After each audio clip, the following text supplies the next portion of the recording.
A person might not be making enough stomach acid for a wide variety of reasons. You don't need to be taking an acid reflux medication to not have your stomach acid working correctly. And the really tricky part is that a person needs minerals to be able to make hydrochloric acid, but if you don't have enough stomach acid in your stomach to break the food down correctly, you can't pull the minerals out of the food that you're eating. So how's a person supposed to get any minerals? That's how someone can get stuck with not enough stomach acid for years or even decades. And when we don't have enough stomach acid to break that food down correctly, the food breaks down by a process of rotting and fermenting. Well, this rotting and fermenting can create gases and toxins, and these gases can create pressure that pushes against our stomach or intestinal tract and makes us feel really bloated, or it can make us look really bloated. Like, why do I look pregnant when I haven't had sex since Bob Barker was on TV, kind of bloated? You know, it's very uncomfortable for most people. And I'm going to take this a step further. That stomach acid that helps us break our food down and pull all the nutrients out of the food is also the initial barrier for the entire body. When bacteria and other varmints come in on the food that we eat, they die in an acid bath when they're fried in this stomach acid.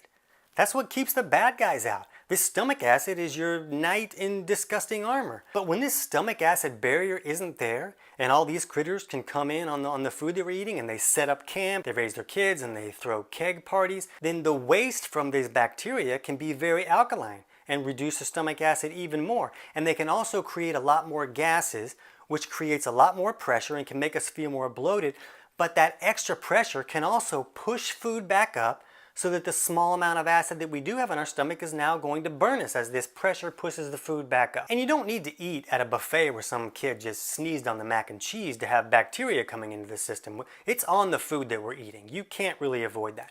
And that's why this stomach acid and this barrier is so important, and it might not be such a great idea to turn it off. The worst part is that some of these bacteria that can come into the stomach and they don't get fried by the acid can then make it further down the line and move into the small intestine. So some people will experience bloating in their stomach, and some of them will experience it further down in the intestinal tract, but either way, it's no fun. So when we take an acid reflux medication that turns our stomach acid off, there's no more acid coming up, so it doesn't burn us and we don't feel it, and we think we fixed the problem. But now that you can see all these other problems that can develop with a lack of stomach acid, you can see that maybe the problem really wasn't fixed. Instead, if a person can help their body acidify their stomach correctly, they can not only break down their food and get all the nutrients out of that food, but the stomach can be acidified enough to trigger that LES valve to close, and then the reflux stops. But even more importantly, now we still have that acid barrier to keep the bad guys out.